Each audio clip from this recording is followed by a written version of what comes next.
గర్గమహాముని వస్తే నందుడు ఆయన్ని ఆహ్వానించాడు.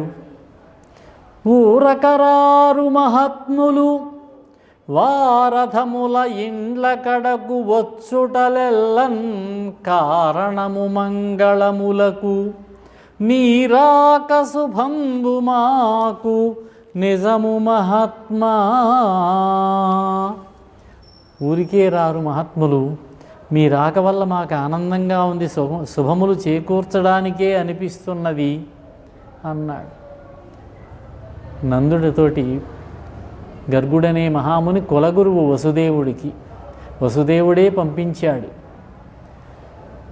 నంద, వసుదేవుడు చెప్పగా వచ్చానయ్యా, వీరికి జరగవలసినటువంటి చవులము, నామకరణము మొదలైనటువంటి కార్యక్రమాలు జరిపించాలి, అందుచేత వచ్చానని ఆ ప్రక్రియలు జరిపించాడు. ఇవి రహస్యంగా జరగాలి.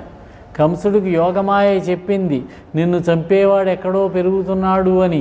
నేను వచ్చి ఇక్కడ ఈ శుభకార్యాలు జరిపినట్లుగా కంసుడికి తెలిస్తే మీ అబ్బాయికి ప్రమాదం, అందుచేత రహస్యంగా ఉంచు అని చెప్పి బలరాముడికి బలభద్రుడని, రాముడని, సంకర్షణుడని పేర్లతో పిలువబడతాడు. ఇక ఈ రెండో వాడు ఉన్నాడే శ్యామలవర్ణుడు, నీలమేఘ శ్యామల కోవిదుడు, ఇతడేమో చాలా పేర్లతో పిలువబడతాడు. ఆయనకి సహస్రనామాలు ఉంటాయట. కృష్ణుడనండి నల్లగా ఉన్నాడు కనుక. పూర్వం తెలుపు, ఎరుపు, పసుపు రంగుల్లో ఉండేవాట. కృతయుగంలో తెలుపు రంగులో, తర్వాత ఎరుపు, పసుపు రంగుల్లో, ఇప్పుడేమో నలుపు రంగులో ఉంటాడు. కృష్ణుడని పిలవండి. వసుదేవుడికి జన్మించాడు కనుక వాసుదేవుడని పిలువబడతాడు. ఇక్కడ ఈ రహస్యం నందుడికి తెలిసింది, వసుదేవుని కుమారుడే కృష్ణుడని. ఇతడి గుణములు, కర్మములు ఎన్నో ఉంటాయి, ఎన్నో లీలలు చేస్తాడు. ఈ బాలుని వల్ల మీరు అన్ని దుఃఖాలని కూడా అతిక్రమిస్తారు. వీని చేత దుష్ట శిక్షణ, శిష్య రక్షణ జరుగుతాయి. ఇతడు నారాయణుడితో సమానుడు సుమా అని చెప్పి వెళ్ళాడు. ఇక్కడ మనకి కర్ణుడు తెలుసు, కుంతీదేవికి జన్మించాడు. గంగానదిలో విడిచిపెట్టింది ఆవిడ. అతిరథుడని ఆయన పెంచాడు, సూతుడు రథసారథ ఆయన. ఆ విధంగా ఏ విధంగా జన్మించాడో ఆ విధంగా సంస్కరించబడాలి. అలా సంస్కరించబడితే ఏకజుడు అంటారట. అలా కాకుండా ఒకలా పుట్టి ఒకలా సంస్కరించబడితే ద్విజుడు అంటాడట. కర్ణుడు ద్విజుడు అనబడతాడు. పుట్టింది క్షత్రియకాంతకే అయినా, తండ్రి సాక్షాత్తు సూర్యభగవానుడే అయినా, సంస్కారంలో దోషం వల్ల అతని జీవితం కూడా అలాగే గడిచింది. అదే ఇబ్బంది వచ్చింది కృష్ణుడికి. అయితే ఆ సంస్కార లోపం లేకుండా ఈయనేమో క్షత్రియుడు వసుదేవుడు, నందుడేమో వైశ్యుడు అన్నారు, త్రైవర్ణికుడు. ఆ రోజుల్లో వైశ్యులకు 3 పనులు చెప్పారు: వ్యవసాయము, పశుపాలనము, వాణిజ్యము. 3 వాళ్లే చూసేవారు. అందుచేత నందుడు ఆ కులమన్నారు. సంస్కార దోషం లేకుండా వసుదేవుడు జాగ్రత్త పడ్డాడన్నమాట. పిల్లలు ఆడుతున్నారు, పెద్దవాళ్ళు అవుతున్నారు, నెమ్మదిగా అడుగులు వేస్తున్నారు, మాటలు వస్తున్నాయి. అవ్వా అవ్వా అంటున్నారు. అవ్వల నెరుగక మువ్వురికి అవ్వల వెలుగొందు పరముడర్భకుడై ఆ అవ్వలకు సంతసంబుగా అవ్వా అవ్వాయనంగా అల్లన నేర్చన్.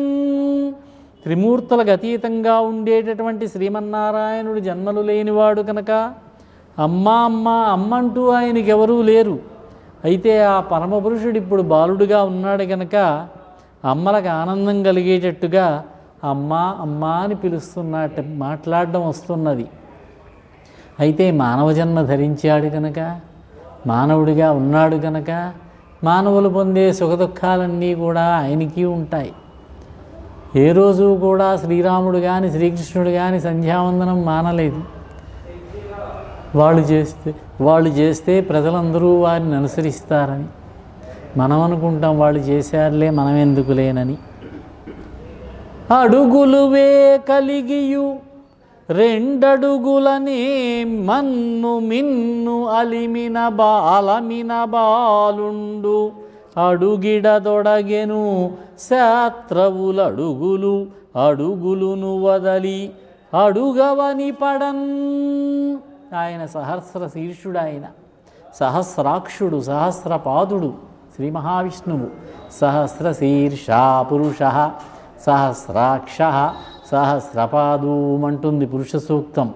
అలా 1000 అడుగులు కలిగిన వాడైనా కూడా వామనుడుగా ఉన్నప్పుడు 2 అడుగులతోటే భూమి, ఆకాశము, అంతరిక్షము అన్నీ కూడా ఆవరించినటువంటి వాడాయన. అటువంటి వాడు ఇప్పుడు బాలకృష్ణుడై నెమ్మదిగా ఒక్కొక్క అడుగే వేసుకుంటూ తప్పటడుగులు వేయడం నేర్చుకుంటున్నట్ట. ఆయన అడుగులు వేయడం చూసి దుష్టులు పొగరు మాటలు, వంకర మాటలు మాని అడుగును పడిపోయారట వాళ్ళు దుష్టులంతా కూడా. ఈయన అడుగులు వేస్తుంటే వాళ్ళు దుఃఖాలు పొందుతున్నారట. ఒక రోజున సాయంత్రం తల్లి చక్కగా స్నానం చేయించింది, లేపనములు వ్రాసింది, చక్కగా నుదుటన బొట్టు పెట్టింది, తల ముడివేసింది, జుట్టు కూడా పెరిగిందేమో, ముడివేసి ముత్యాల దండ చుట్టింది, మెడలో చక్కగా ఒక దండ వేసింది, కౌస్తుభమణి ఉంది, నల్లటి మణి ఉంది కంఠభాగం దగ్గర. ఆడుకుంది బయటికి వెళ్ళాడు కృష్ణుడు, బాలకృష్ణుడు. ఆ చెట్టు కింద రోడ్డు మీద ఆడుతున్నాడు దుమ్ములో. ఎలా ఉన్నట్టంటే నాకు పరమేశ్వరుడికి తేడా లేదు సుమా అన్నట్లుగా ఉన్నాడంటారు పోతన్న గారు. తనువున అంటిన ధరణీ పరాగంబు పూసిన నెరిభూతి పూతగాగా ముందర వెలుగొందు ముక్తాలలామంబు తొగల సంగడి కాని తునుకగాగా ఫాలంబుపై పరగు కావిరి బొట్టు కాముని గెల్చిన కన్నుగాగా కంఠమాలికలోని ఘన నీలరత్నంబు కమనీయమగు మెడకప్పుగాగా హారవల్లులు ఉరగహారవల్లులుగాగా బాలలీల ప్రౌఢ బాలకుండు శివుని పగిది ఒప్పే శివునికి తనకును వేరులేమి తెల్ప వెలయునట్లు. ఇలా ఆడుకునే సమయంలో పరమశివుల్లాగా కనిపించేవట. ఆయన శరీరానికి అంటుకున్నటువంటి దుమ్ము రోడ్డు మీద ఆడుతున్నాడేమో మట్టిలో విభూతి పూతలాగా ఉన్నదట. శివుడు ఒళ్ళంతా విభూతి రాసుకుంటాడు ఆయన. ఉంగరాల జుట్టు పైకి మడిచి ముత్యాల పేరుతో ముడివేసిందమ్మ యశోద. అది శివుని తల మీద ఉండేటటువంటి చంద్రవంకలాగా కనిపిస్తోందిట. నుదుట నిలువుగా పెట్టినటువంటి ఎర్రటి బొట్టు 3వ కన్నులాగా ఉందట. మెడలో వేసినటువంటి రత్నాలహారం మధ్యలో నాయకమణిగా ఉన్నటువంటి పెద్ద నీలమణి ఆ గరళకంఠుడైనటువంటి పరమశివుడి యొక్క కంఠం దగ్గర ఉన్నటువంటి నల్లటి మచ్చలాగా హాలాహలం ఉన్నది కదా అక్కడ, ఆ మచ్చలాగా ఉన్నదట. మెడలో ఉన్నటువంటి ముత్యారహారాలు శివుని మెడలో ఉన్నటువంటి సర్పాల్లాగా ఉన్నాయట. పెరగకుండానే పెద్దవాడైనటువంటి విష్ణువుని బాలకృష్ణుని అవతారంలో ఈ విధంగా లీలలు చూపించాడన్నారు. శివునికి తనకు వేరేమీ లేదని ఒకటే సుమా అని హెచ్చరిస్తున్నాడా అన్నట్లుగా చిన్ని కృష్ణుడు శివుని వలే కనిపించాట. ఇక్కడ ఎవరో కథ చెప్పారు. ఓసారి పరమేశ్వరుడు కనిపించిందట. విష్ణువు కృష్ణుడిగా అవతరించాడు, ఎలా ఉన్నాడో చూసొద్దామని వచ్చాట ఆకాశంలో. చూసేసరికి ఇది సన్నివేశం అన్నారు. ఆ విధంగా అందంగా ఉన్నట్ట కుర్రవాడు. ఆ విధంగా ఉన్నటువంటి బాలుడు ఇంకా అల్లరి మొదలుపెట్టాడు.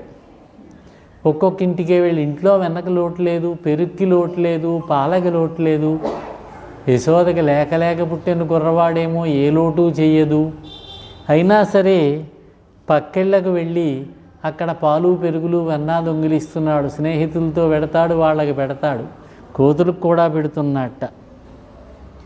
ఏమన్నా అంటే వేలుపులట నాకంటెను వేలుపు మరి ఎవ్వరనుచు వికవికనగి మా వేలుపులపై గోడపై ఓ హేలావతి నీ తనూజుడెంగిలి చేసెన్. వాళ్ళంతా వచ్చి ఫిర్యాదు చేశారు యశోదకి. మా ఇంట్లో దేవతలను చిత్రించిన గోడలు చూశాడు, నాకంటే దేవతలు ఎవరున్నారు అని చెప్పి ఉన్నటువంటి ఈ బొమ్మల మీద ఎంగిలి చేశాడమ్మా గోడ మీద అన్నారు. గొప్పగా నవ్వేవు కానీ ఇది అతను చేస్తున్నటువంటి పని.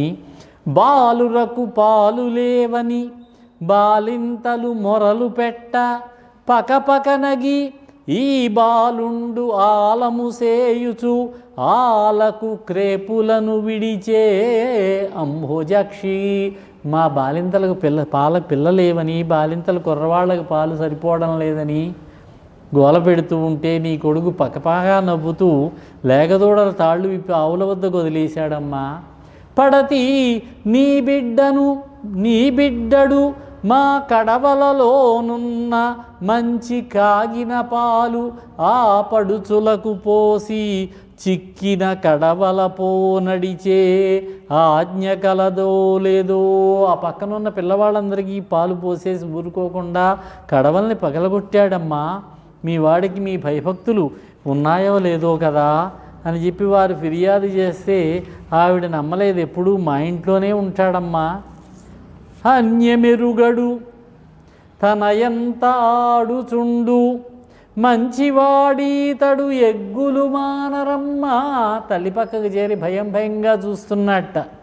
రామలారా త్రిలోకాభిరామలారా తల్లులారా గుణవతీమ తల్లులారా. ఈ బిడ్డకి ఏమీ తెలియదు, ఏదో తనంతట తాను ఆడుకుంటూ ఆనందిస్తూ ఉంటాడు. మావాడెంతో మంచివాడు, మీరు ఇలా చెప్పకండి అన్నది ఆవిడ. కొద్ది రోజులు అయ్యేసరికి ఓసారి ఆవిడే చూడవలసి వచ్చింది. వెన్న చేస్తూ ఉన్నది. అమ్మ ఆకలి అన్నాడు. సరే ఉండని చెప్పి లోపలికి వెళ్ళింది. కొంచెం రావడం ఆలస్యమైందో ఏమో కోపం వచ్చింది. ఒక రాయి తీసుకుని ఆ కుండను కొట్టాడు. అక్కడ ఉన్న పెరుగు వెన్న అంతా నేల మీద పడిపోయింది. అప్పుడు ఆవిడ వచ్చి చూసేసరికి ఎక్కడికో వెళ్ళిపోయాడు. ఎక్కడికి వెళ్ళాడో చూస్తే ఒక చోట కోతికి వెన్న పెడుతున్నట్ట. ఈ విధంగా పెడుతూ ఉంటే అన్న ఇలా చేస్తావా నువ్వు, ఉండు నీ పని చూస్తాను అని తాడుతో కట్టేద్దామని ప్రయత్నం చేసిందట, రోటికి కడదామని. అదేమి చిత్రమో ఆ తాడు అందలేదట. ఇంకో తాడుతో దానికి ముడివేసింది. అప్పుడు మళ్ళీ 2 అంగుళాలే తక్కువైంది. ఆవిడ పాపం నానా అవస్థ పడిపోతోంది. ఆ కుర్రవాడు దొరక్కిప్పటి వరకు పరిగెత్తి ఉందేమో, కోపం వచ్చేస్తోంది. ఈ స్తంభం వెనక్కి పెడతాడు, ఆ స్తంభం వెనక్కి పెడతాడు. అతి కష్టం మీద చిక్కాట. చిక్కడు సిరికౌగిటిలో చిక్కడు సనకాది యోగి చిత్తబ్జములన్ చిక్కడు శృతిలతి కావలి చిక్కెనతడు లీల తల్లి చేతన్ రోలన్. లక్ష్మీదేవి కౌగిట్లో చిక్కలేదట ఆయన, ఆ పరమాత్మ. సనక సనందనాదులైనటువంటి మహాయోగుల హృదయాల్లో కూడా చిక్కలేదట, హృదయాలలోనూ చిక్కలేదట, ఉపనిషత్తుల్లోనూ చిక్కలేదట. అటువంటి వాడు లీలగా తల్లి చేతిలో చిక్కాడు, కట్టివేయబడుతున్నాడన్నారు. కట్టేసింది, దొరికాడు పాపం. అమ్మ మీద జాలి కలిగింది, ఆ తాడుకు పట్టుబడ్డాడు. కట్టి లోపలికి వెళ్ళింది. నెమ్మదిగా ఆ రోటిని లాక్కుంటూ వచ్చి అక్కడ 2 మద్ది చెట్లు ఉంటే ఆ 2 చెట్ల మధ్య నుంచి వెళ్ళాడు. వాళ్ళిద్దరు కుబేరుని యొక్క కుమారులట. నలకోబరుడు ఒకడు, మణిగ్రీవుడు ఒకడు. వీళ్ళు గంధర్వులు, మహేశ్వరుని యొక్క భక్తులు. కైలాసం దగ్గర ఒక సరోవరంలో భార్యలతో కలిసి స్నానాలు చేస్తూ ఉన్నారు దిగంబరంగా. ఇంతలో నారదుడు వచ్చాడు అక్కడికి. ఆడవాళ్ళు సిగ్గుపడి లేచి వస్త్రధారణం చేశారు. వీళ్ళు మాత్రం వస్త్రాలను ధరించలేదట. అప్పుడు నారదుడు శాపం ఇచ్చి, మీరు 100 సంవత్సరములు ఈ 2 చెట్లుగా పడి ఉండండి, శ్రీ మహావిష్ణువు శ్రీకృష్ణుడిగా అవతరిస్తాడు, అప్పుడు మీకు విమోచనం జరుగుతుంది, శాప విమోచనం అని విమోచనం కూడా చెప్పారట వారికి బుద్ధి రావాలని. ఆ ఇద్దరే ఇక్కడ కృష్ణుడు వాళ్ళ దొడ్లో 2 మద్ది చెట్లుగా ఉన్నారు. ఆ 2 మద్ది చెట్ల లోపల నుంచి ఆ రోటిని లాగితే రాదే, దాంతో ఒక్కసారి గట్టిగా లాగితే 2 చెట్లు పడిపోయాయి, పెద్ద చప్పుడైంది. అంతా పరిగెత్తుకొచ్చారు నందుడు యశోదాతో సహా. ఏమిటి, ఎక్కడా సుడిగాలైనా రాలేదు, చిత్రంగా ఉంది, ఉరుములు లేవు, మెరుపులు లేవు, సుడిగాలు లేదు, వర్షం వచ్చే సూచనలు లేవు, ఎలా జరిగింది అని ఆశ్చర్యపోతుంటే అక్కడ ఆడుకునే పిల్లవాళ్ళు చెప్పారండి, ఏమోనండి ఈ రోలుతో మధ్యలో దూరాడు, లాగుతుంటే పడిపోయాయి అన్నారు. నమ్మశక్యంగా లేదు. అప్పుడు ఆ చెట్ల మధ్య నుంచి ఆ ఇద్దరు యక్షులు గంధర్వులు యక్షులు వచ్చి ఈయన్ని ప్రార్థన చేశారు. మనం రోజు చదువుకోదగినటువంటి పద్యం ఇది. నీ పద్యావళులాలకించు చెవులున్ నిన్నాడు వాక్యంబులున్ నీ పేరన్ పనిచేయు హస్తయుగముల్ నీ మూర్తిపై చూపులున్ నీ పాదంబుల పొంత మృక్కు శిరముల్ నీ సేవపై చిత్తముల్ నీపై బుద్ధులు మాకు ఇమ్ము కరుణన్ నీరేజపత్రేక్షణ. ఎప్పుడూ కూడా నీ యొక్క స్తుతులను వినేటటువంటి చెవులు కావాలి, నీ గురించి మాట్లాడేటటువంటి మాటలు కావాలి, నీ పేరు మీద పనిచేసేటటువంటి చేతులు కావాలి, నీ మూర్తినే చూస్తూ ఉండేటటువంటి చూపులు కావాలి, నీ పాదముల పొంత నొక్కేటటువంటి శిరము కావాలి, నీ సేవ యందు లగ్నమై ఉండేటటువంటి శిరస్సు కావాలి. నీపై బుద్ధులు మాకు ఇమ్ము కరుణన్ నీరేజపత్రేక్షణ అని ఈ విధంగా వాళ్ళు స్తుతి చేసి వాళ్ళ యొక్క లోకాలకి వెళ్ళారు. ఈ యశోదానందులు ఎవరన్నారు? యశోదానందులు ద్రోణుడు అని ఒక వసువట, ఆయన యొక్క భార్య ధర. బ్రహ్మదేవుడు వాళ్ళిద్దరినీ పిలిచి మీరు భూలోకంలో జన్మించండి అన్నాడు. అలాగే జన్మిస్తాం తప్పకుండా, కానీ మాకు ఆ విష్ణుదేవుని సేవించేటటువంటి భాగ్యం ప్రసాదించినట్లయితే మేము వెడతామన్నారు. అలాగే అన్నాడు. వాళ్ళే నందుడు యశోదగా జన్మించారు. విష్ణువుని కనలేదు ఆవిడ, పెంచే భాగ్యమే అడిగారు వాళ్ళు, సేవించే భాగ్యమే అడిగారు వాళ్ళు. ఆ ద్రోణుడే నందుడు, ధరాదేవే యశోద. శ్రీహరి బ్రహ్మదేవుని యొక్క మాటను మన్నించి ఆ తల్లిదండ్రులుగా అంగీకరించాడు. ఆ దంపతుల్ని ఎంతో భక్తితోటి సంతోషంతో గౌరవించాడు. ఒక రోజున కృష్ణుడు బయట ఆడుకుంటున్నాడు గోపబాలులతోటి. ఆడుకుంటూ ఉండగా ఉన్నట్టుండి కాస్త మట్టి తీసి నోట్లో వేసుకున్నాడు. ఇది బలరాముడు చూశాడు. అమ్మకి చెబుతానుండన్నాడు. చెబితే చెప్పుకొని ఇంకో 2 సార్లు తిన్నాడు మట్టి. వచ్చి ఫిర్యాదు చేశాడు, ఎరా నాయనా మట్టి తింటున్నావా అంది. కొంచెం కోపంగా పలికింది పాపం ఆవిడ. అమ్మా మన్ను తినంగనే శిశువునో యా కొంటినో వెర్రినో నమ్మంచూడకు వీరి మాటలు మదిన్ నన్నీవు కొట్టంగా వీరి మార్గంబు ఘటించి చెప్పెదరు కాదే నిన్మదీయస్య గంధం ఆఘ్రాణించేసి మదీయ ఆస్య గంధం ఆఘ్రాణము చేసి నా వచనముల్ తప్పైన దండింపవే. మన్ను తినడానికి నేనేమన్నా పసిపాపనా అమ్మ? ఇప్పుడే కదా పాలు తాగి వెళ్ళాను, ఆకలేసింది అనుకుందామంటే వీళ్ళంతా కూడా నన్ను కొట్టించాలని ఈ విధంగా నీతో అబద్ధం చెబుతున్నారు. కావాలంటే నా నోరు వాసన చూడు అని నోరు తెరిచాడు పాపం. ఆ యశోదాదేవికి ఆ నోటిలో 14 భువనములు కనిపించాయి. ఒక్కసారి ఆశ్చర్యపోతోంది ఆవిడ. కలయో వైష్ణవమాయయో ఇతర సంకల్పార్థమో సత్యమో తలపన్నేరక ఉన్నదానను యశోదాదేవిగాను పరస్థలము బాలుండెంత బాలకుడెంత ఈతని ముఖస్తంభై అజండంబు ప్రజ్వలమై ఉండుటకేమి హేతువో మహాశ్చర్యంబు చింతింపగన్. చాలా ఆశ్చర్యంగా ఉంది.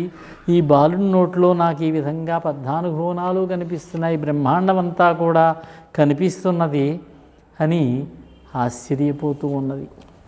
మళ్ళీ మాయ కప్పేస్తుంది. మళ్ళీ మామూలు యశోద అయిపోయింది. నాయన ఇంకెప్పుడు మన్ను తినద్దు నాయన, వాళ్ళు అలాగే చెబుతారులే, మంచివాడవు గదు, మా నాన్నవు గదు అంది ఆవిడ పాపం.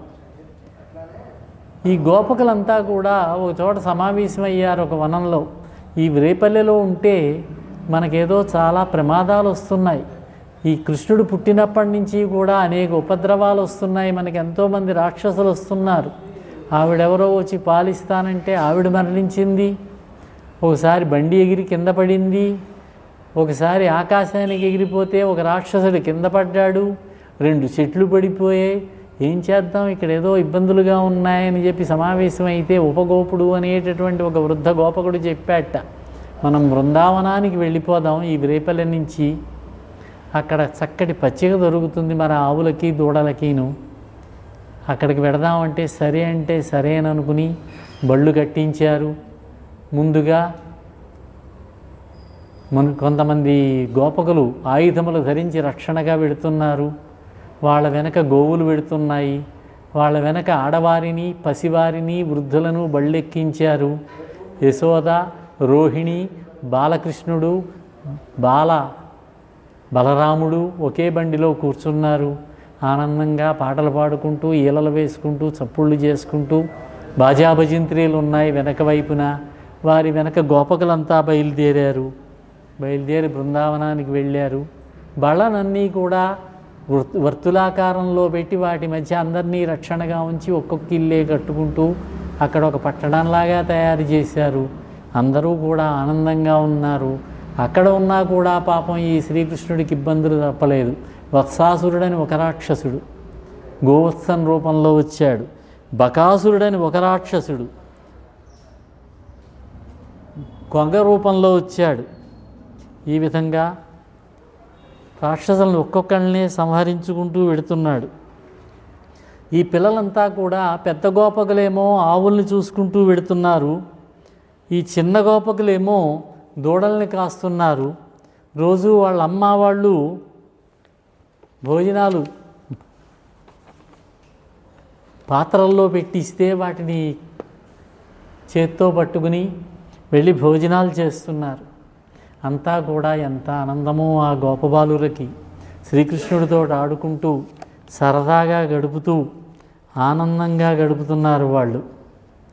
ఎన్నడునైన యోగి విభులెవ్వని పాద పరాగమింతయున్ కన్నుల కానరు, అట్టి హరి కౌగిట చేర్చుచు చెట్టపట్టుచున్ తన్నుచు గృద్దుచున్ నగుచు తద్దయు పైబడి కూడి ఆడుచున్ మన్నన సేయు వల్లవ కుమారుల భాగ్యములు ఇంత ఒప్పునే.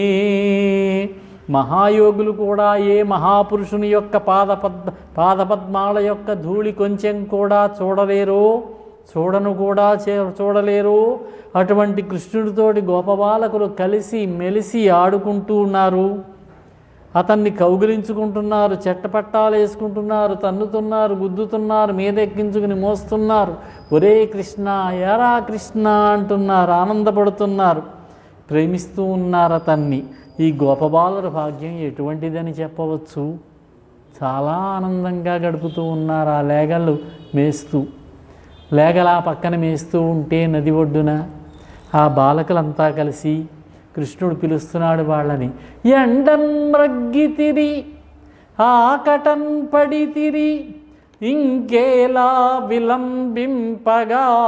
ఆలస్యం చేయడం ఎందుకు, ఎండలో అలసిపోయారు మీరు, ఆకలితో ఉన్నారు, ఎండన్ రగ్గితిరి ఆకటన్ పడితిరి ఇంకేలా విలంబింపగా రెండో బాలకులార చల్దిగుడువన్ రమ్యస్థలంబు ఇక్కడ ఈ దండం లేగలు నీరు త్రావి రవందన్ పచ్చికల్ మేయుచుం దండంబై విహరించుచుండగా అమంద క్రీడ భక్షింతమే. ఇక్కడ ఈ లేగదూడలు నీరు త్రాగి గడ్డి మేస్తూ ఉంటే మనం హాయిగా భుజిద్దాము రెండన్నాడు. అంతా వచ్చారు, వృత్తాకారంలో కూర్చున్నారు. మధ్యలో కృష్ణుణ్ణి పెట్టి జలజంత స్థిత కర్ణికం తిరిగిరా సంఘంబులయ్యున్న రేకుల చందంబున కృష్ణునిన్ తిరిగిరా కూర్చుండి వీక్షింపుచున్ శిలలున్ పల్లవముల్ తృణంబులు లతల్ చిక్కంబులున్ పువ్వులాకులు కంచంబులుగా భుజించిరచటన్ గోపార్భకుల్ భువరా. పద్మంలో తామర పువ్వులో మధ్యలో కర్ణిక ఉండి చుట్టూ రేకులు ఎలా ఉంటాయో పరుచుకుని, అదేవిధంగా కృష్ణుణ్ణి మధ్యలో కూర్చోబెట్టారట కర్ణికలాగా. ఆ గోపబాలకులంతా కూడా చుట్టూ రేకుల్లాగా కూర్చున్నారట, కృష్ణుణ్ణే చూస్తున్నారు. కంచాలంటూ ఏమీ లేవు. విశాలమైనటువంటి రాతి పలకలు, లేత తామరాకులు, వెడల్పైనటువంటి గడ్డిపోచల తీగలు, పొడుగాటి పొన్నపూల వంటి పువ్వులు, ఇటువంటివన్నీ పరుచుకుని వాటి మీద పెట్టుకుని పూజిస్తూ ఉన్నారు. వాళ్ళ తల్లులు ఇంటి దగ్గర చక్కటి పదార్థములు చేసిచ్చారేమో. మధ్య మధ్యలో ఊరగాయ ముక్కలు నవ్వులుతూ ఉన్నారట ఒకడు. మాటి మాటికి పక్కవాడిని చూస్తూ ఊరిస్తూ ఉంటాడట ఒకడు. ఇంకో గోపబాలుడు కంచంలోది ఇంకో పక్కవాడి కంచంలోది గబుక్కుని లాగేసి తింటాడు. ఇంకొకటి అటు చూడు కృష్ణుడు ఎలా తింటున్నాడు అని అతనికేసి చూస్తూ ఉంటే అతని కంచంలో లాక్కుని తింటాడు. ఒకడు నేను ఒక్కడిని తినకూడదు, మా అమ్మ ఎక్కువ ఇచ్చిందని నలుగురికి పంచి పెడతాడు ఇంకొకతడు. ఈ విధంగా ఆనందాన్ని పొందుతూ శ్రీకృష్ణుడితో కలిసి విహరిస్తూ వాళ్ళంతా కూడా చాలా ఆనందంగా తింటూ ఉన్నారు. ఇంతలో ఆవు దూడలు పక్కకి వెళ్ళిపోయాయి. కృష్ణుడు వెతకడానికి వెళ్ళాడు. ఆ ఆవు దూడల్ని బ్రహ్మదేవుడు దాచేసేట. కృష్ణుడు వెళ్ళింతకాలం అయింది, ఇతని మహాత్మ్యం, విష్ణుమూర్తి ఇతని మహాత్మ్యం ఏమిటో చూద్దాము అని ఆ దూడల్ని తీసుకుని బ్రహ్మదేవుడు వెళ్ళాడు. కృష్ణుడు అలా వెళ్ళగానే చూసి గోపబాలుని కూడా తీసుకుని వెళ్ళాడు. కృష్ణుడు దూడలు కనపడక వెనక్కి వచ్చి చూస్తే బాలురు కూడా లేరు. ఒక్కసారి దివ్య దృష్టితో చూశాడు. బ్రహ్మ చేసిన పని తెలిసింది. ఇలా చేశావా నువ్వు? ఈ గోపికా స్త్రీలంతా సాయంత్రం నేను ఇంటికి వెళితే అడుగుతారు, ఏడి మా పిల్లలేరి, మా అబ్బాయి ఏడి, మా ఆవు దూడలు ఏమని అడుగుతారు. అందుచేత వాళ్ళకి నేనుండగా వాళ్ళకి బాధ కలగకూడదని తానే గోదూడలుగా, తానే బాలకులుగా, తానే కర్రలుగా, తానే వాళ్ళు పట్టుకొచ్చినటువంటి చిక్కములుగా మారిపోయాట. అలా బ్రహ్మదేవుడు మానంలో ఒకరోజు చూశాడు. ఒక క్షణం. ఇక్కడ సంవత్సర కాలం గడిచింది. బలరాముడికి అనుమానం వచ్చింది. అందరూ కూడా పిల్లల్ని ఇదివరకటి కంటే బాగా ప్రేమగా చూస్తున్నారు. పాలు ఎక్కువ ఇస్తున్నాయి ఆవులు దూడలకి, మెరిసిపోతున్నాయి దూడలు. ఏమిటి ఆశ్చర్యమని ఒక్కసారి పరీక్షగా చూస్తే అందరిలోనూ కృష్ణుడే కనిపించాట. ఆహా, ఇదా శ్రీకృష్ణుడు మాయా అనుకున్నట్ట. బ్రహ్మదేవుడు కొద్దిసేపు అలా చూసి ఏం జరుగుతోందో, నేను ఆవు దూడల్ని గోపబాలుని తీసుకొచ్చాను కదా, ఇక్కడ గుహలో దాచాను కదా, ఎలా ఉందో చూద్దామని కిందకొక్కసారి తొంగి చూస్తే అందరూ కృష్ణులే కనిపిస్తున్నారు. ఆహా, మహావిష్ణువు యొక్క లీల ఎంత గొప్పదో కదా అని మళ్ళీ వెనక్కి తిరిగి చూస్తే గుహలోనూ ఉన్నారు, కింద చూస్తే కింద ఉన్నారు. వెంటనే కిందకు వచ్చి శ్రీ మహావిష్ణువుని స్తుతి చేశాడు. మహాత్మా, నీ యొక్క లీలలు తెలుసుకోవడం ఎవరికీ కూడా సాధ్యం కాదు కదా. ఎందుకు వచ్చిన బ్రహ్మత్వం అయ్యా ఇది? ఏలా బ్రహ్మపదంబు, ఎందుకయ్యా ఈ బ్రహ్మ పదవి? వేదములకున్ వీక్షింపగారాని నిన్ను ఈ లోకంబున ఈ వనంతరమునందు ఈ మందలో కృష్ణ కృష్ణ అంచు ఆలాపాది సమస్త భావములు నీయందే సమర్పించు. నీతోటే ఆనందంగా గడుపుతూ మాటల దగ్గర నుంచి అన్ని భావాలు కూడా నీయందే సమర్పించుకుంటూ కృష్ణ కృష్ణ అంటూ గడిపేటటువంటి ఈ వ్రేలందు ఒక్కని పాదరేణువులుపై వేష్టించినంచాలదే. ఈ గోపబాలుర్లో ఒకని యొక్క పాదరేణువులను శిరస్సు మీద ధరిస్తే సరిపోతుంది కదా, ఎందుకు వచ్చిన బ్రహ్మపదవయ్యా అన్నాడు. ఇలా గడుపుతూ ఉన్నారు బృందావనంలో. గార్ధభాకారుడైనటువంటి ధేనుకాసురుడు అతని పేరు. ఒక రోజున ఈ బాలకులంతా అన్నారు, అక్కడ తాటి తోట ఉన్నది, మంచి మంచి తాటి పండ్లు ఉంటాయి, మనమందరం వెళ్ళి ఆ తాటి పండ్లు తీసుకుందాము. వాళ్ళకి తెలుసు అక్కడ రాక్షసుడు ఉన్నాడని, కానీ వీళ్ళని రక్షించడానికి కృష్ణుడున్నాడని తెలుసు. అంటే పదండి అన్నారు. తాటి తోటలోకి వెళ్ళారు. అక్కడ గాడిదలు కొన్ని ఉన్నాయి. వాటి నాయకుడు ఒక ధేనుకాసురుడని రాక్షసుడు ఒక్కసారిగా వచ్చి ఒక బలరాముడిని ఒక్క తన్ను తన్నాడు. బలరాముడు తప్పించుకుని నా వెనక కాళ్ళు పట్టుకుని గిరగిరా తిప్పి తాడి చెట్టుకేసి కొడితే వాడు మరణించాడు. చాలా తాటి చెట్లు పడిపోయాయట ఆ దెబ్బకి. ఈ విధంగా బలరాముడు ధేనుకాసురుడిని వధించాడు.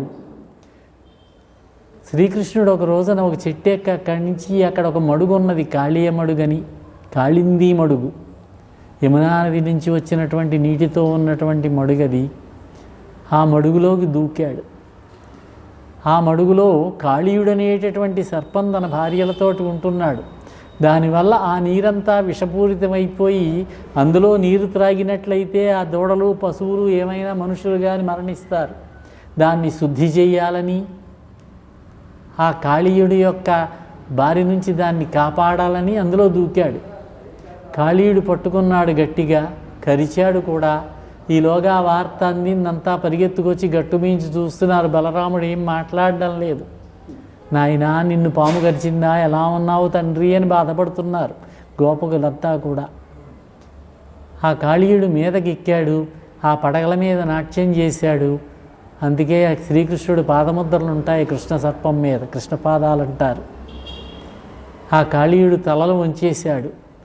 ఆ కాళిని యొక్క భార్యలు నాగకన్యలు భార్యలంతా స్తుతి చేస్తే శ్రీకృష్ణ పరమాత్మని, ఈ మడుగు విడిచిపెట్టి వెళ్ళిపో, నీ ప్రాణానికి వచ్చిన భయమేమీ లేదు, ఈ మడుగును విడిచిపెట్టంటే అలాగే అని వెళ్ళిపోయాడు శ్రీకృష్ణుడి యొక్క అనుగ్రహాన్ని పొంది. పూర్వం మునీశ్వర్లు పాములు తమని కరవకుండా తమని బాధించకుండా నైవేద్యం పెట్టేవారు నెలకొకసారి. ఆ నైవేద్యంలో కొంత భాగాన్ని నివేదన చేసిన దాంట్లో నాగులు సర్పములు గరుత్మంతుడికి నివేదన పెట్టేవట, వాటిని గరుత్మంతుడు ఏమీ చేయకుండా. కానీ కాళీయుడు తన యొక్క పరాక్రమం ఉన్నది, నా దగ్గర విషము కలిగినటువంటి పడగలున్నాయి అనేటటువంటి గర్వంతో నివేదన పెట్టలేదు. ఈ విషయం తెలిసింది గరుత్మంతుడికి. వచ్చాడు, వచ్చినటువంటి గరుత్మంతుడిని కరిచాడు కూడా. కాళీయుడు ఏమీ లెక్క చేయలేదు. తన యొక్క కోరలతోటి గట్టిగా కొడితే తలలు విరిగిపోయాయి, పగిలిపోయాయి. తల వంచాడు. అప్పుడు పరిగెత్తుకుని వచ్చి కాళీ మడుగులో ఉన్నాడు. ఇక్కడికి రాడు గరుత్మంతుడు. ఎందుచేతనంటే సౌభరి అనేటటువంటి సౌభరి అనే మునీశ్వరుడిచ్చిన శాపమట. ఒకసారి గరుత్మంతుడు ఈ మడుగులో ఉన్నటువంటి చేపల యొక్క రాజుని, పెద్ద చేపని పట్టుకుని పోతే చేపలన్నీ చాలా దుఃఖపడ్డాయట. ఆ దుఃఖాన్ని చూసి జాలి కలిగి గరుత్మంతుడు కనుక ఎప్పుడైనా సరే ఈ మడుగు దగ్గరకు వచ్చి ఇక్కడ ఉన్న చేపలను తిన్నట్లయితే తల పగిలి చస్తాడని శపించాట. అప్పుడు ఇంకా రావడం మానేశాడు. అందుకని ఇక్కడికి వచ్చి ఉన్నాడు. ఈ విషయం కాళీయుడికి తెలుసు కనుక. తర్వాత నెమ్మదిగా బలరాముడు ప్రలంబాసురుడు గోపబాలుడు రూపంలో వచ్చాడు. ఆ ప్రలంబాసురుడు అనేటటువంటి రాక్షసుడిని వధించాడు.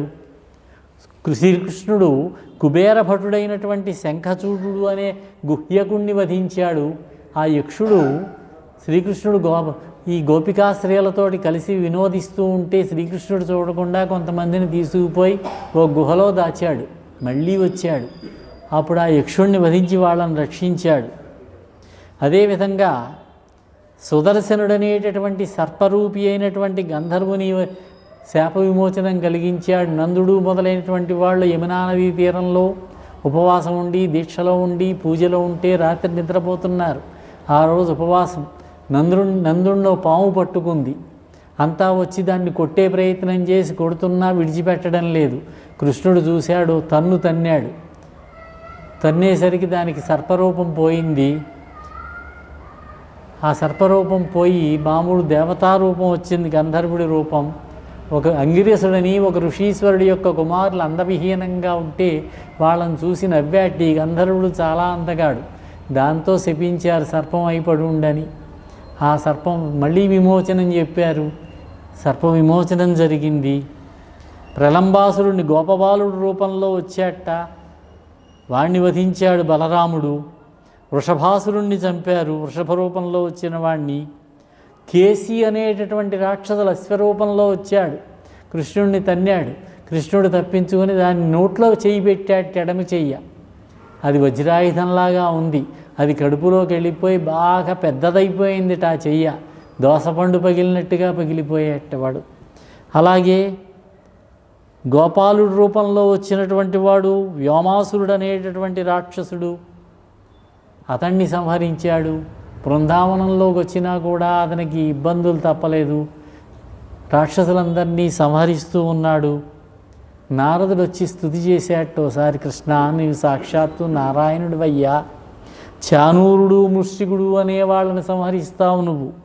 గజుడు, కంసుడు, శంఖుడు, కాలయవనుడు, మురుడు, నరకుడు, పౌండ్రకుడు, శిశుపాలుడు, దంతవక్త్రుడు మొదలైన వాళ్ళందరినీ కూడా సంహారం చేస్తావు నువ్వు. ఆ సంహారం కోసమే నువ్వు వచ్చావు అని శ్రీకృష్ణ పరమాత్మని స్తుతి చేశారు. ఈలోగా గోపికలతోటి రాసక్రీడలు, ఉన్నట్టుండి అదృశ్యమైపోయాడు. హరికి హరికి నడుమ వయారి, నారీ నారీ నడుమ వయారి, నారీ నారీ నడుమ మురారి. ఒక గోపికకి మధ్యలో కృష్ణుడు, ఒక కృష్ణుడికి మధ్యలో ఒక గోపిక. ఈ విధంగా వారితోటి శరదృతువులో రాసలీల సరిపాడు, వారి కోరిక తీర్చడానికి, వారి ఆనందం కోసం. ఒక్కసారి అదృశ్యం అయిపోతే ఆ పొదలన్నీ వెతుకుతున్నట్టు వాళ్ళు. మీ వెనకాలన్నాడా, మీ దగ్గర ఉన్నాడా చెప్పండి. నల్లనివాడు పద్మనయనంబులవాడు, కృపారసంబుపై చల్లెడివాడు, మౌళి పరిసర్పిత పింఛమువాడు, నవ్వురాజిల్లెడి మోమువాడొకడు, చెల్వల మానధనంబు దోచెనో, జల్వల మానధనంబు తెచ్చెనో, మల్లియలారా మీ పొదల మాటున లేడు కదమ్మా చెప్పరే అని వారు దుఃఖిస్తూ అడిగారట. చాలా విరహవేదనను అనుభవించారు. నందాదులు ఇంద్రయాగం చేద్దామని కృష్ణుడు సలహా అడిగారు. ఇంద్రుడికి యాగం చేస్తాం, ప్రతి సంవత్సరము కూడా మనం ఇంద్రుడిని పూజించినట్లయితే వర్షాలు బాగా కురిపిస్తాడని. కృష్ణుడు అన్నాడు, ఎందుకిది? మీరు కావాలంటే ఈ పర్వతానికి పూజ చేయండి, గోవులకు పూజ చేయండి. ఇదిగో గోవర్ధన పర్వతం ఉంది ఇక్కడ, దీనికి పూజ చేయండి అంటే కృష్ణుడు చెప్పిన మాట ప్రకారం అలాగే చేశారు. ఇంద్రుడికి కోపం వచ్చింది. 7 రోజుల పాటు భీకర వర్షం కురిపించాడు మేఘములను ప్రేరేపించి. గోపకులంతా భయపడిపోయారు.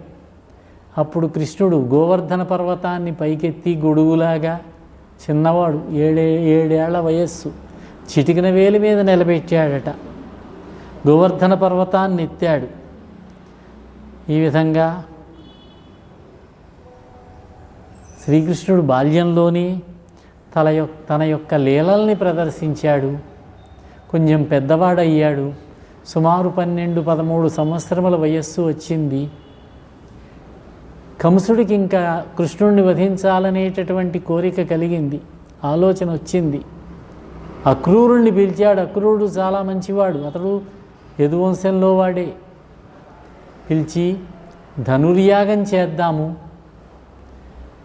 ధనుర్యాగానికి కృష్ణుణ్ణి బలరాముణ్ణి తీసుకురండి, ఇక్కడికి వచ్చినటువంటి వాళ్ళని వధిస్తాను, తర్వాత నందాదుల్ని కూడా వధిస్తాను నేను అని చెబితే పాపం వచ్చాడు.